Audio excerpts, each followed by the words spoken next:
comme beneen solution ci wàllu économie pour mën a redresser réew mi. waaw mooy li ma wax sànq rek problème de compétence la problème d'ingénierie problème d'ouverture gars yi dañoo amul xam-xam kese moo tax ñu jël lépp gàll ko ci FMI gàll ko dans le système international et pourtant il y avait beaucoup d'autres solutions à l'interne il y a beaucoup d'autres solutions yoo xam ne qu'ils pouvaient faire depuis le début man sax j'étais choqué de voir un régime bi nga xam ne bu yàgg bâtir sa réputation sur un souverainisme ak sur benn indépendance par rapport aux institutions de Bretton Woods régime boobu ñëw au pouvoir le débat FMI musul takkarnaasee nii ci biir Sénégal même par rapport à ñi nga xam ne ñoo ay nitu système bi lañ même ñoom soxla ñu woon ñii FMI en réalité donc vraiment man gëm naa ne le FMI est dans son rôle aujourd'hui FMI li mu gën a bëgg mooy restructurer Sénégal man jàpp naa ne aujourd'hui Sénégal fi mu toll restructuration baaxul ci moom c'est pas la bonne option ça pouvait être une bonne option ba ñu doogee ñëw mais économistes yu bëri dañuy wax ne Sénégal war nañ mën a dem ci restructuration suñ ko defee on sera sous coupe réglée une administration provisoire du Sénégal nañ toog mën naa ne toute la décennie on va la perdre et loolu su boobaa vraiment par rapport aux enjeux de développement ak aux objectifs yi ñu am très sincèrement on va pas man dama gëm nag ni on doit reprofiler la dette ba may wax reprofilage dette bi 2024 la on m'a pas écouté comme d'habitude man vraiment man je suis dans des solutions les solutions sur les demandes de personne dama waxoon waxu rebasing ak reprofilage bi nga xam ne ñaar yi c'est un mix bi nga xam ne qu'on devait faire rapidement reprofiler la dette gaaw amaale sax benn délai de grâce benn 5 ans bi xam ne ñu fay dara mën a concentrer sur des questions de développement lii 2024 laa koy proposé di ko wax ils l'ont pas fait boobu ba léegi ñu jël seen temps ils ont rebasé de manière timide ba tey baax na ils ont juste continué le rebasing bi nga xam ne Macky moo ko départoon pour def ko 2023 waaw donc ñoom Amadou Ba ñoo ko bëggoon def donc vraiment régime bi kon dafa mel dafa wane ne amul xalaat maanaam ñii amuñu xam-xam en réalité lii mooy le problème de fond dëgg-dëgg loolu la léegi nag li FMI Sénégal mënul ñàkk ku ne waxtaan ak moom ndax FMI Sénégal la ci am ay quote-part yoo xam moo ko moom le FMI est dans son rôle en tant que garant du système monétaire international lépp li nga xam ne dafa gëm ni lii ay danger la mu teg ci loxo aujourd'hui ñun nous sommes un risque juste modéré très avancé mais d'ici 2027 avec les taux d'intérêt adduna bi parce que maa ngi suivre adduna bi y a un boom bi nga xam ne mu ngi waaj a ñëw lu ñuy wax de private credit mais private credit boobu peut-être ñu bëri topp ñu ko mais c'est un boom bi nga xam ne su ñëwee les taux dina exploser et souvent la situation du Sénégal sax dina gën a empirer donc vraiment pour man le pire sax mu ngi ñëw vers 2027 par rapport à la situation actuelle du Sénégal encore une fois je dis que c'est pas catastrophique maanaam métti na mais du lu éternel damay joxe toujours exemple lu xool Pologne en Europe Pologne aujourd'hui on parle de l'ouvrier du plombier polonais Europe yëpp dañ doon daw polonais yi ne polonais yi baaxuñu en rien fan la polonais yi mujjee polonais actuellement c'est une puissance agricole en Europe la citrouille les pommes de terre ginaar les poulets yëpp actuellement ils sont passés devant la France en moins de 10 ans li ko waral orientation la ay objectifs la ciblage bu leer la allocation yu claire ak ay résultats yu nga xam ne yu indéniable. kon da nga jàpp pour le Sénégal c'est toujours possible économiquement ñu mun ko redresser. toujours l'impossible dictionnaire bu nekk sax foog naa Napoléon moo wax naan l'impossible est un mot bi xam ne ki nekk dans le dictionnaire des faibles donc pour man situation Sénégal dafa am lépp mais Thierno ñoo jaay waa Sénégal sax dëkk bi nga xam ne am na pétrole am gaz am zircon am fer am or am lépp bu dëkk bi am na lépp njiit yu jub te baax rek la manqué woon man ma yokk si te am xam-xam dafa manqué woon njiit yu jub baax te am xam-xam parce que li nga lim nii Cheikh Omar dafa am solo ci réew mais malheureusement tey boo xoolee croissance économique gu Sénégal tey boo ci dindee daanaka pétrole bi xëy na li ciy des du mat sax 2%. c'est très normal boo jëlee budget Sénégal boo ci génnee investissement mais lépp fonctionnement budget Sénégal lépp 90% lépp mais tout est fonctionnement le Sénégal n'investit rien et pourtant c'est vrai que on peut en discuter la dépense publique mais la dépense publique est un levier pour accélérer le développement dans un pays à condition que le système de consommation de ce pays ne soit pas extraverti parce que la dépense publique elle est faite à outrance fait que dëkk boobu ay habitudes am yëpp il ne consomme que des choses jóge bitim réew. déficit de balance lay andil ñuy wax déficit de balance lay andil. donc aujourd'hui man dama gëm ni dëkk bi li mu war a def. la defagul rek ba tey. et il s'est trompé de chemin depuis 2024. on s'est trompé de chemin en arrêtant beaucoup de choses. on a mis en place sax un presse bi nga xam ne soo xoolee presse bi échec la bu ñu ko xoolee aujourd'hui ba si premier trimestre c'est un échec dañuy waxoon 700 et quelques milliards ils n'ont pas recouvré du presque dara et lëndëm la encore une fois moo tax ma ne Pastef ce sont toujours des nébuleuses. dans le presse. le Pastef disait que dañu économiser 50 milliards ci état bi. sans dire comment. ni naka la koy defee instant ku laaj premier ministre ne ko ay 5 milliards yooyu mu si teg loxo kenn mënul wax Sénégal naka lay yàqandalee loolu amul parce que ay wax la ñuy wax c'est des slogans. mais dans les faits parce que c'est toujours à l'épreuve des faits lay daanu parce que problème de compétence la ak problème de résolution maanaam dañuy wax ni pour wax waaye waxuñu pour def donc vraiment le Sénégal a tout pour prospérer. boroom xam-xam. ñu jub.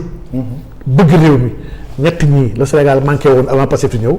aujourd'hui ñu am xam-xam la manqué jub bi gëm naa ne waa Pastef ñoo gën a jub ñu fi nekkoon nag. loolu laa gëm mais xam-xam gi moom wax dëgg yàlla new fi. mais tey nan nga mën a concevoir un pays ba am te ne am na pétrole am na gaz am na zircon am na diamant lépp lu ñuy wax ci baax suuf naaj lépp am na ko.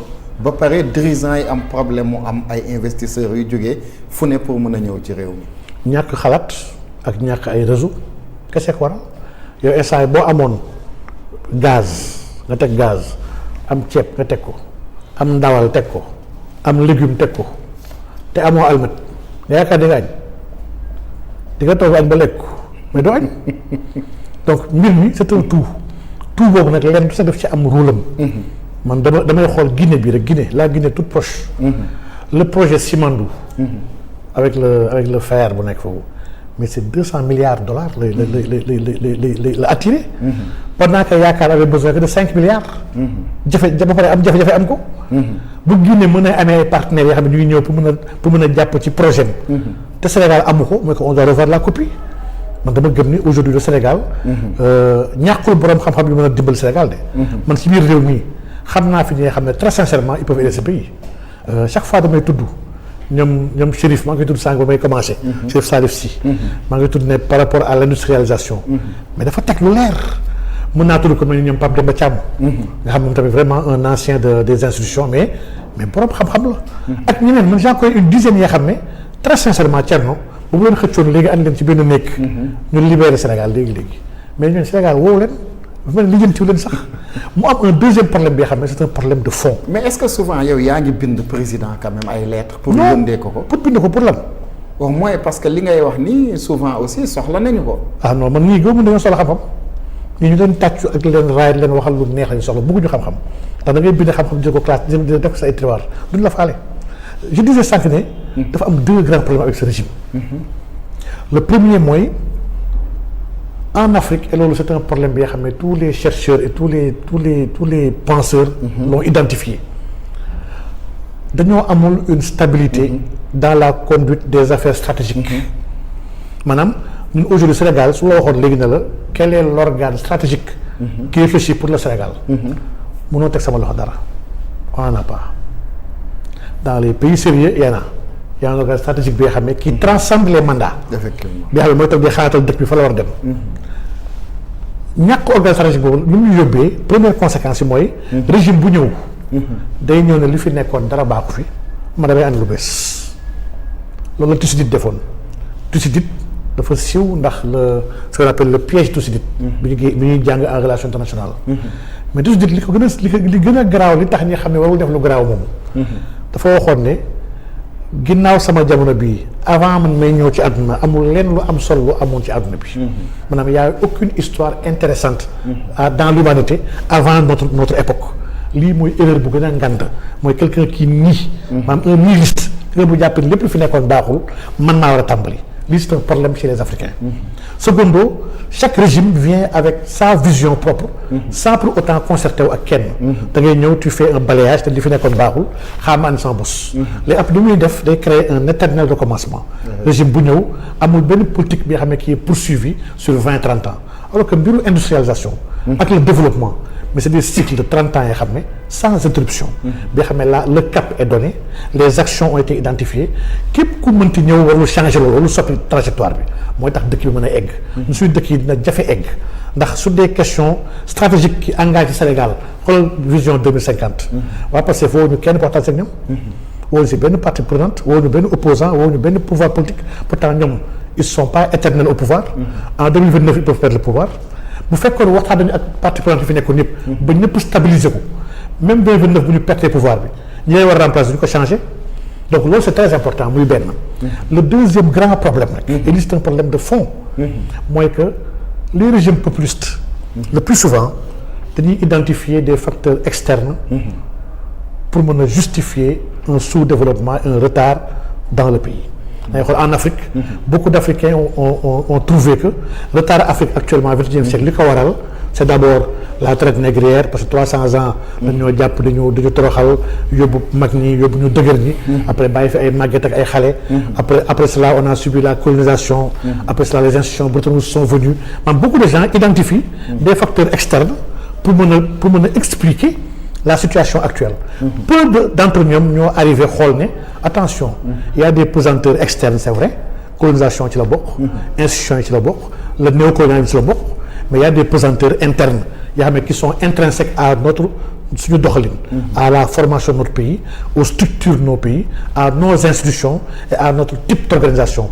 Peu de dirigeants wala peu de leaders réfléchissent sur comment changer les pesanteurs internes en les transformant pour mu nekk ay leviers de développement donc vraiment man dama jàpp ni ñaar yi ay problèmes yu majeurs la par rapport ak suñu dëkk bi du Sénégal et par rapport à notre régime actuel bi nga xam ne il n'est responsable de rien lépp lu mu am ci jafe-jafe dafay indexé kenn ku fi nekkoon soit c'est Macky soit c'est le système soit c'est diw alors que y a des choses yoo xam ne c'est nous le Sénégal. il faut qu'on sache le régler sans pour autant ut ay boucs émissaires.